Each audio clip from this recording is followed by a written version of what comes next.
Kindie Rock Stars.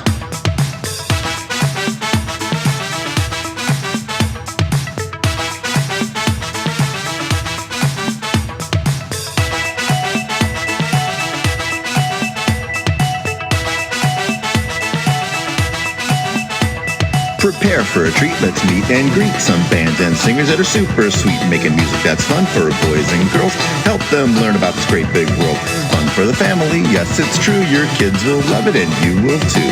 Clap and dance and sing aloud, become a part of the Kindie crowd. These songs will make you move your feet and give your ears a great big treat. So settle in, grab your guitars, and let's get to know our Kindie rock stars.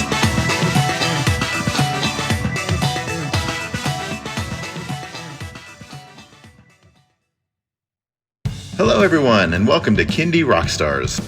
This is the show that gives you the stories behind the songs from some of the best bands and singers that are making fun, informative, educational, catchy, and occasionally silly songs for children and families. I'm your host, Patrick Adams, and each episode of Kindie Rockstars will feature an artist and a featured song. So let's get to this week's show.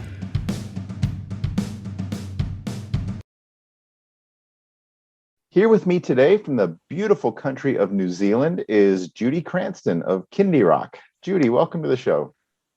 Hi, it's so great to be here. Thank you so much for having me. And I love the name of your show. I think we have a little bit in common there. Absolutely. It's a great name you have.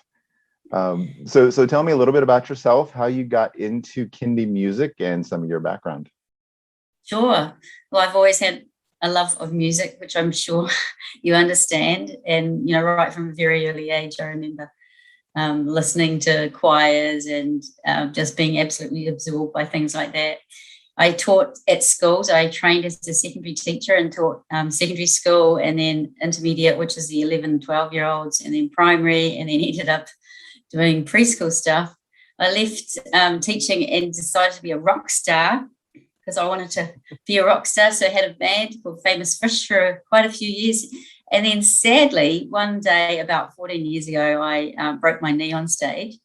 And I thought, I can't be a rock star forever. I better think of something else to do. So I decided to start up kindyRock, my music education company. And I do have a real affinity with using music as an educational tool. And so for me, kindyRock is about that, creating songs and teaching experiences using music that people can really enjoy, but also learn things from. So that's the background, where it came from. Very good. Yeah, so tell me a little bit more about your company. So how many different ways does it use music to teach and educate? And do you get out there and perform under that name? Yeah, okay. So our brand name's called kindyRock, and I guess the first few years we did lots and lots of classes where we would invite parents or mainly parents, caregivers along, and we would be having a little circle time in a room with like 10 mums and 10 kids, generally the preschool age, and mainly sort of under 3 as well, because mostly by the time kids get to 3 in New Zealand, then they're off to kindies or other things, kindergartens. So I spent the first 3 or 4 years really just honing in on what children liked to listen to, what parents like to listen to as well. So it became a collective learning experience, learning to write a song that really encapsulated something that was interesting for the child, but also a learning experience as well. So I spent a lot of time honing the craft of writing an educational song that was still fun because we don't want it to be boring.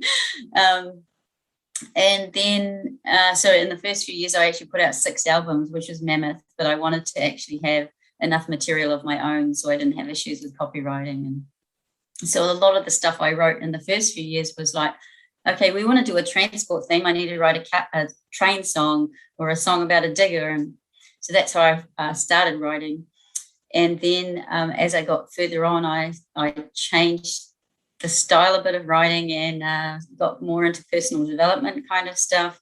So I wrote a whole bunch of affirmations for kids, which I don't think we're going to talk about today, but we might another day. But anyway, so I wrote a whole bunch of affirmations for kids, which is using music as a positive learning experience of language and feelings and stuff. But more recently, because I feel like I don't want to just keep writing, I want to extend what my what I want to say, my footprint on the world. I've got into teaching teachers. So that's what kindyRock mainly does now. So it teaches, not necessarily teachers, but anyone who wants to actually use music as an educational experience with kids, how to do that in a better way, in a more effective way. And why we want to do that. Like why is the brain such a beautiful thing for children to use when you use it with music?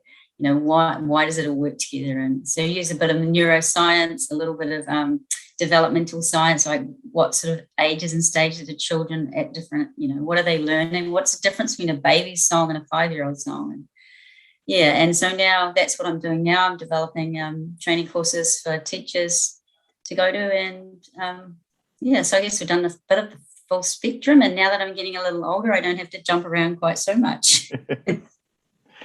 So do you have a specific age range that your music is targeted for? I know you mentioned 0 to 5-year-olds, but is that the main group? Yeah, pretty much. I mean, Kindie in the New Zealand sense is preschool music, which is 0 to 5. A lot of, well, I won't say a lot, but the music I've written in the last sort of 3 or 4 years has been more for the 4 to 8-year-olds, but that's just a smaller bracket. But most of my stuff, anything under the kindyRock brand, is the 0 to 5. Very good. So kind of what inspires you? Because in some of the people I've talked to, is like anything can inspire a song, but what things typically get you to think, oh, that would be a great song? Yeah. Well, I'm really interested in the written and the spoken word. So, you know, sometimes people will just write something on Facebook and immediately I go, oh, that's a song. And it's like my brain just goes tick, tick, tick, tick, tick, tick, tick. Yeah. And I've also been, you know, as I've developed my resources, I've been, you know, given jobs to do, like, we want songs about beanbags. So sometimes it's been very prescriptive in my writing. But other times, like, I'm just looking out my window at a purple bucket and I'm thinking, you know, I can just easily make a song about purple buckets or something to do with rhythm around buckets. So I think my brain's just kind of wired for music and creating it. Yeah, I can totally understand. Yeah, I bet you can. So how did you weather the pandemic down in New Zealand? What was the scene like? What did you do to kind of get through it musically? Well, it's interesting because for us in New Zealand, it hit the middle of March, and the end of March, I was due to go to the UK and do some training there in Australia. So it completely chopped me off at the knees. I wasn't doing a lot of kindergarten work, but I was doing more of the training stuff. So I was really lucky to be given a grant by Creative New Zealand, and I created an app for kindyRock. So basically it was replacing the fact that children couldn't go to their classes, you know, they couldn't go to their libraries or their daycares or the kindergartens anymore for music. So I created a whole lot of little videos and I stitched together a whole lot of songs. So I made little music times. And because I'm so, I don't want to say the word paranoid, but I feel a little bit like that. I'm really adamant that we should be creating music that's related to where the child's at. So within the app, I have got 4 age groups. So each age group, which is the babies, the toddlers, the preschoolers, and the older children. So older children's like 5 to 6-year-olds. So each different age group has their own specific little lessons and things. So that's what I was busy doing all last year. And it was supposed to be released in December, but it came out in March this year amidst another pandemic that we got locked down in our city. So it's been, yeah, I mean, even now as we speak, we've gone back into another lockdown. So home again, loving my husband. Yeah, so pandemic certainly has made a change for me. And I guess it's opened my eyes up to realize that people really do want online stuff. And it's been something that I have been avoiding, I guess. And also, I mean, we all love being in person with music, don't we? Right. There's a certain vibe and seeing the faces of children but, you know, we've had to learn to use our music in different ways. And so I feel like the pandemic's been a blessing in a way. I've got people all around the world now who love my stuff. And, you know, that's really great. Comes back to one of my life goals, which I could tell you about it if you want, but I want to let you have a turn. No, please go ahead and tell me. It was in 2009, so I've been doing kindyRock for 1 year, and I made a goal that I wanted my music to be all around New Zealand, and it was like, okay, I worked pretty hard, and yeah, it was through New Zealand, through most of the daycares and kindergartens. And so the next year I thought, oh, I better make another goal. So I wrote down on a piece of paper, I want my music to be accessible to any child in the world. And this was back in 2009.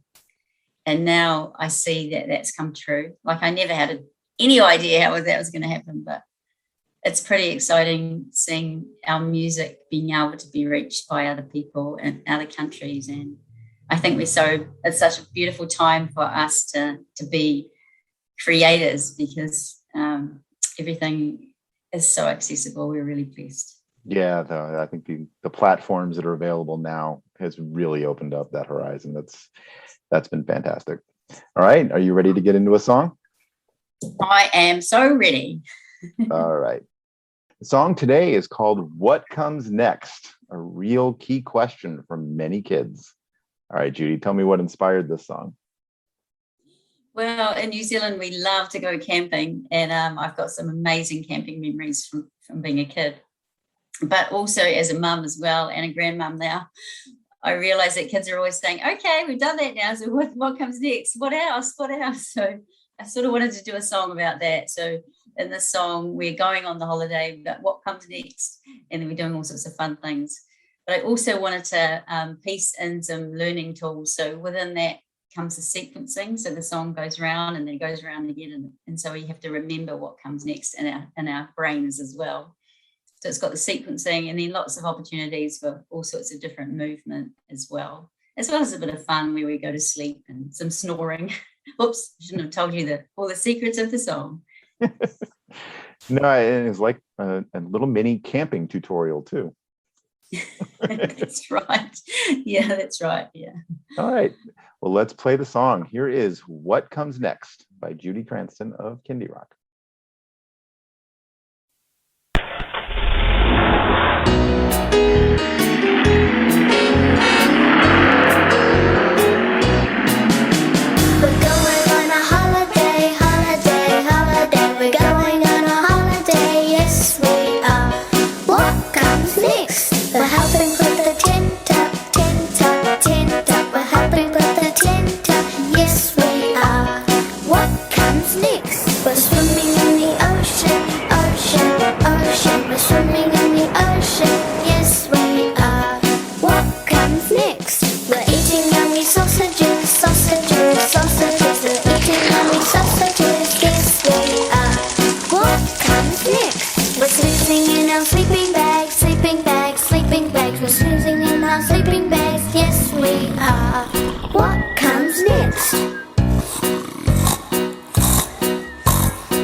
That was What Comes Next.